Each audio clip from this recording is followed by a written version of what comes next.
Sorry, I forgot to record the meeting, so I just clicked that here. Thanks, Ernest. Um, so the way that's going to be changing now is that in the evaluation committee, the city and community evaluators are going to be working on these two criteria here on whether the project is reflective of the community vision and whether it's going to have economic benefits, building community wealth, and then is it an example of professional competence?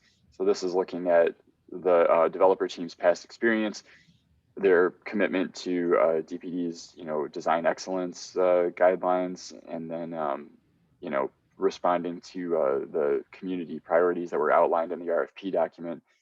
And so the financial feasibility is still going to be a part of the criteria, but in this round, it's going to be evaluated particularly by the city's financial incentives staff, who will be looking at the hard details of the funding sources, uh, the budgets, proposed budgets, things like that.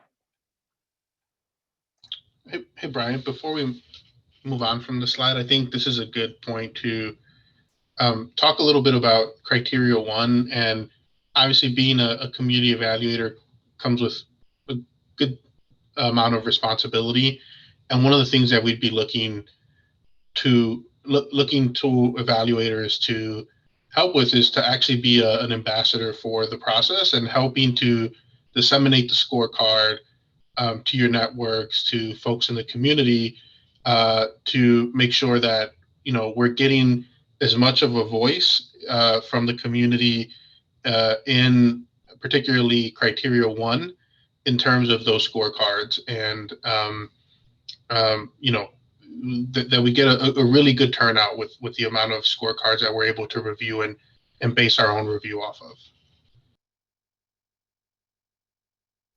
And yeah, thanks, Gerardo. And I think now to Alderman, if you're still on the line, and I just want to point out that we ran this by Alderman Scott initially, obviously for his feedback, and if you want to take a few minutes here and uh, discuss your thoughts on the reaction. So, in talking to Brian and DPD about this process, wanted to make sure that we had the best community representation as possible. I was a little concerned about folks saying, "Hey, there's always a narrative that that is pushed forward that that there may be two North Lawndales and that NLCCC isn't always as inclusive," or they'll say stuff like, LC, whatever the last two, DC or FC or whatever, always, is getting the resources that are guided to the community in which we all serve and love.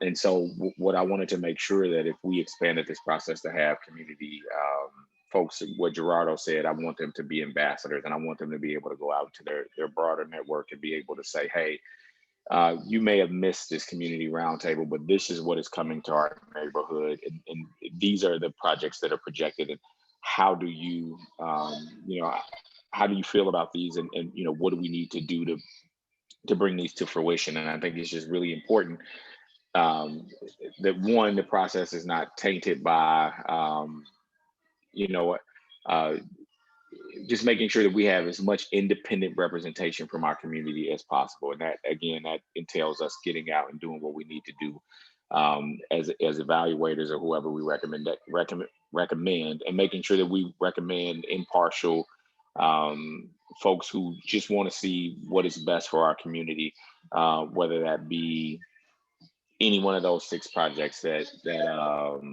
came before us last week. And again, they all have merit, and I think they all deserve a great look. And then hopefully, once we've picked one, we will still have, because Ogden is a really big thoroughfare with a lot of vacant land up and down Ogden, making sure that we then take the and this is why the community scorecard is so definitely needed. We take um, option two, maybe option 3 and hopefully option 4 all the way down the list and say, hey, it can go here on Ogden, it can go here on Ogden, it can go here on Ogden. And so just hope that everyone buys into this community process. And we do the best that we can to get as many people involved in this as we possibly can. Great, yeah, thanks a lot, Alderman. So yeah, you know, glad that we're in agreement with this, and you know, hopefully we'll get some really good community feedback and participation in selecting, you know, that one project. But yeah, I do fully agree to you that you know, we see this as you know, it's as it's been said before, not a one and done kind of thing. So you know, we're selecting one project here, but you know, our hope is that this leads to more on Ogden and in the community. Hey, Brian, one other thing I wanted to make sure that not just the community evaluators, but this whole group that we bring together once a month to talk about these things will also be ambassadors and be able to educate people on kind of what this slide talks about. You know, how does this really affect the vision that we've all put forth in the quality of life program and what we want to make sure happens in our community? How does this, you know, is this a competence when we see what's kind of going on? And this is not just here, but I'm talking about Roosevelt and Costner as well. And then what's that financial feasibility, you know, and being able to educate folks, because I got a lot of flack from folks who just haven't been a part of this process when we eliminated the Cubs, and I can't remember the other one that we eliminated. I think it was I can't remember which other, but or Pritzker Cubs, and then so and just to being able to tell folks, you know, there has to be it's like a puzzle that we have to put together. It has to have the financial wherewithal. It has to have the vision of the community. It has to have all of these catalytic things that are going to make our community pop, if you will. And if that puzzle doesn't fit, and we wanted to kind of move them to the side, and being able to educate folks on why it is these specific ones are chosen and why others aren't. And I just would appreciate the group being advocates in that regard. Yeah, and for those who you know, didn't get a chance to you know, be a part of the presentation meetings, there's still the opportunity to be able to fill out the community scorecard and you know, weigh in on it, because we'll be sending out the informational resources like the Q&A, and you know, you can always go and watch the developer presentations online on YouTube too. So yeah. Okay, a couple more slides here before we kind of get into the process of nominating. Just, you know, for to provide a better understanding of what that looks like, you know, if you are chosen to be on the evaluation committee, this was our round 1 process. I'm not going to go through every single one of these points here. It's kind of a complicated slide, but what you really want to focus in is, you know, the evaluation kickoff, you know, starting here. I'm going to go ahead to the next slide just to kind of show what's different. So in step 2 here, following the developer presentations, you know, we're adding more information, you know, informational resources to the materials that are distributed to the community to help give folks a more informed, you know, response. And then, you know, we'll be adding those community evaluators, and they'll be a part of the evaluation committee meetings. So we'll be, you know, outlining what that process looks like to them, and it's, you know, making sure that it's clear what's expected of those folks.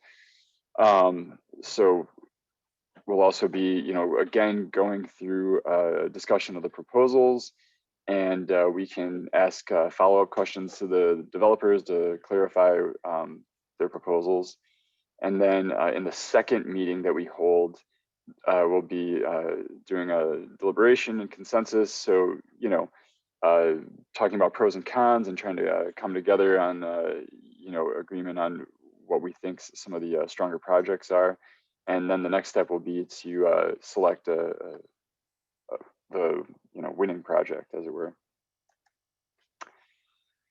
So before we get into open it up to nominations, I just want to see if anyone has any questions about this process as we've laid it out. I know it's a little complex. It's kind of a lot to digest, but yeah. Any questions before we move on?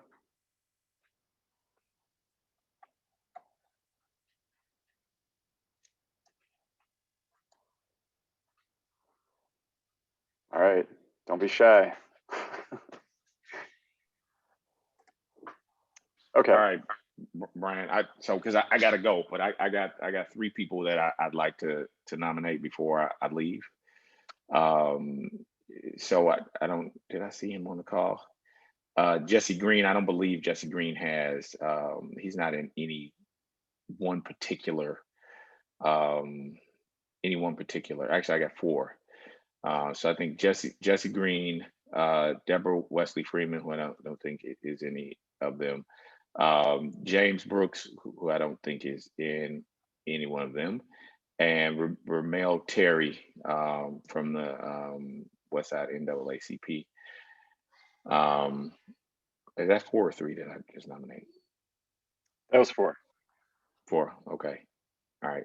And Miss Broxton has been on all of the calls and is a community resident. I know she doesn't have she hasn't been in there. I think Miss Broxton might want to do that. But those are my nominations, and I gotta bounce. But thank you, Brian, for always stepping up.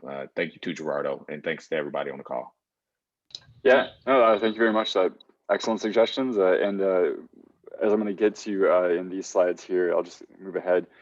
We're going to be confirming the eligibility. So, if somebody who's nominated, you don't want to do it, we'll we'll figure that out in this kind of middle step here of confirming your eligibility. We definitely don't want to, strong arm anyone into being a part of this process. So you will have a chance to say no if you're nominated. So don't worry about that. So yeah, this is just this kind of really basic process here. Today, we're going to be doing the nominations. I will be, reaching out to those who are nominated with just like a kind of a brief questionnaire to make sure that you're meeting those eligibility requirements. And we don't have a date yet for when we're announcing the selections, but it's going to be soon because we need to move ahead with this process and come towards consensus on a project here. And so we've got to be quick about making these selections. So on this slide, this is pretty much just what I laid out earlier on that slide in the last section, just as a reminder what the requirements are. And again, if you have somebody in mind, you don't have to deliberate too hard to be like, oh, like is it perfectly within the boundary? Just throw their name out, and we'll take a look and review to make sure that they would meet the requirement. And then you can speak up in the meeting to do this. You can throw their name in the chat. You can privately message me through the chat if you wish to remain anonymous. And then just the last thing is that I think I pretty much have most folks' email addresses, but you should email me to confirm your desire to be nominated. I'm not totally sure. I could probably just send out an email to all the folks whose names come up here because I have a pretty good contact list at this point, but we'll figure it out. So I'm gonna stop now and let you all speak up.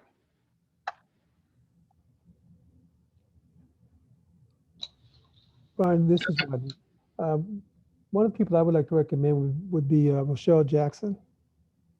She's been a part of these meetings, and she's a North London resident also. Rochelle, you said? Yes. Mm-hmm. Yep. Excellent. Yeah. Thanks, Rodney.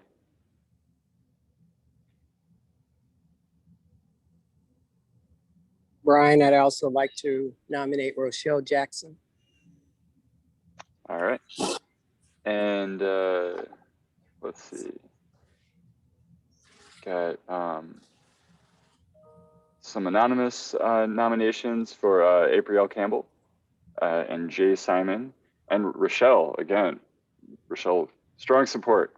Yeah, and I would like to nominate Rochelle Jackson as well and Deborah Wesley.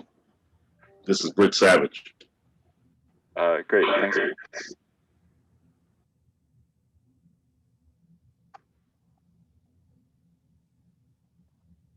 One question I have is, I don't think I have, an apology is if I should know this, but I'm not sure I know Jay Simon. And I don't think that I have, We can get his contact information for you. okay, yeah, I don't think I have an email or a number associated with him. So yeah, Rodney, if you could email me, that'd be great. Sure. And I'm throwing names in the chat just so we make sure that we don't miss anyone. So please feel free to double check that or drop in other names.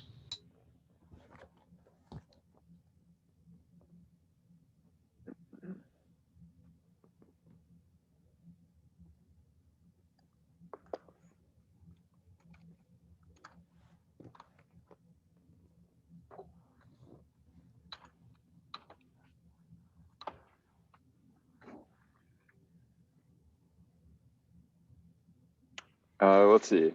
We got, is it Danita Robinson? That's someone else who I don't think I have contact information for. So,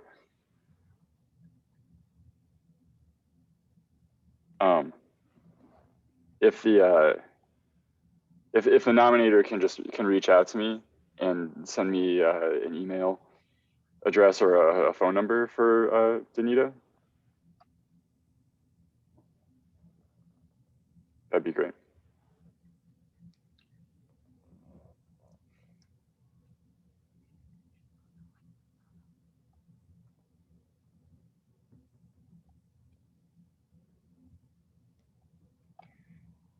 All right. So we got 9 to choose from, unless there's any. Oh, let's see. Yeah, I haven't gotten any other additional nominations. Anybody else have anything?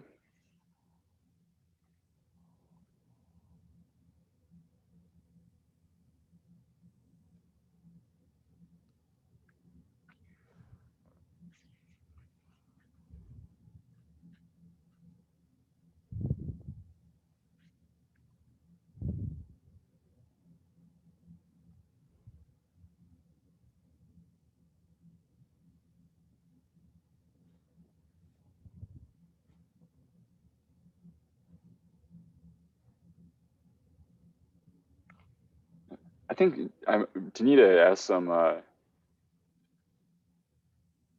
asked a few questions at the developer meeting, so we probably got her. Yeah, it's probably contact information in those registration lists. Okay. Put in the chat. Yeah. Okay. Cool. Cool. Yep. Got it. All right. Yeah. So I'll just need contact info for Jay. And yeah, I mean, I think that's good. I mean, we can wrap it up here. I don't have any additional items on the agenda, so I wanted to make sure that we had plenty of time for this and to address any questions that there might be about the evaluation process. I hope folks are happy with this and the changes that we're making, and think that North Lawndale is a good opportunity to try out some of these additions to the process. So just again, before we wrap up here, and this can be broader than the RFP too. Obviously, the RFP is really the project of the moment here, and taking up a lot of our time. But we can just kind of, if anyone else has any whatever announcements or any other questions or issues you'd like to raise, now is a good time to do it. Okay, I'm sorry.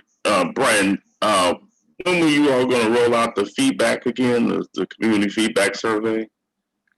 So we're looking to do that by the end of this week. We want to try to get everything out all at the same time. And you know, I got a lot of work to do on putting that Q&A together.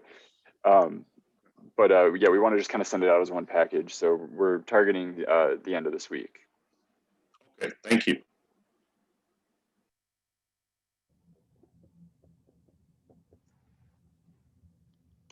All right, if there's nothing else. The only thing, Brian, if I may, I just want to give folks an update on some stuff, the activities that we're doing on Ogden Avenue related to the Invest Southwest corridor.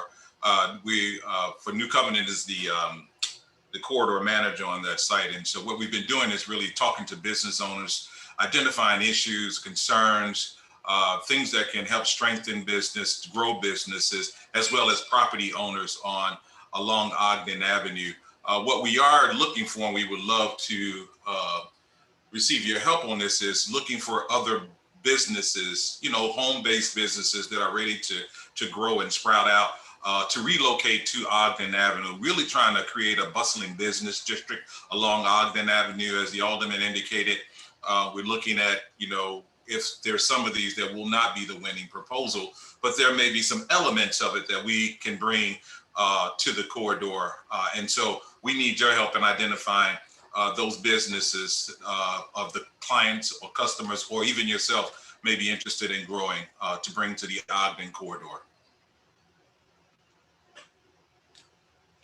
And let me add that the Illinois Action for Children is hosting an event in North Lawndale May 28th called the North Lawndale's Playful Learning Landscape Stepping Stones Community Event. It's going to be held from 3 to 5 p.m. And you could go to Illinois Act for Children.org for more details.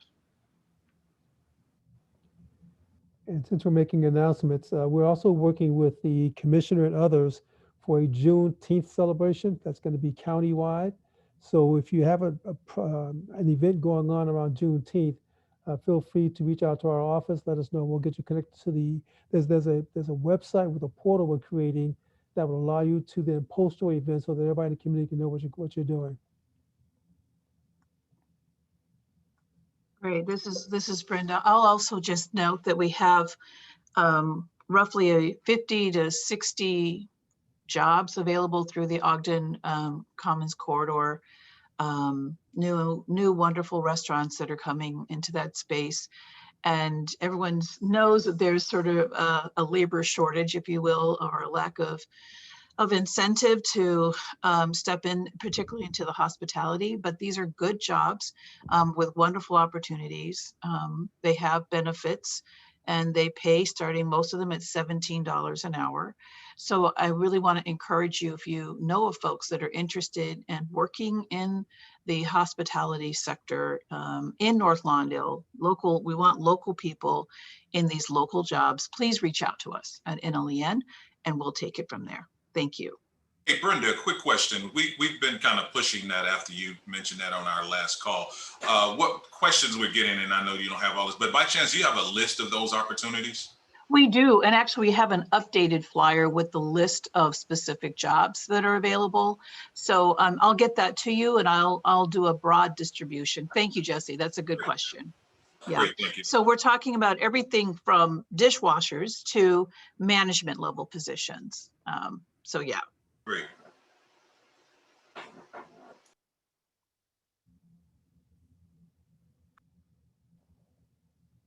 Excellent. Yeah. So all good to know. Yeah. Thanks everybody for sharing.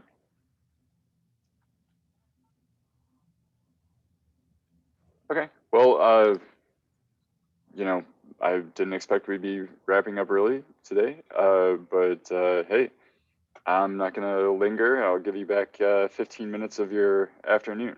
Maybe go take a stroll outside. Not too bad out there. And yeah, hope everyone's enjoying the nice weather and maybe a little bit more freedom and less anxiety these days. So hope you all are doing well, and yeah, you know, and enjoying spring in Chicago. All right. Thank you, Brian. Appreciate Take your care. support as well. Bye, Brian. Bye-bye. Thanks, everybody. Thanks, Brian. Yep.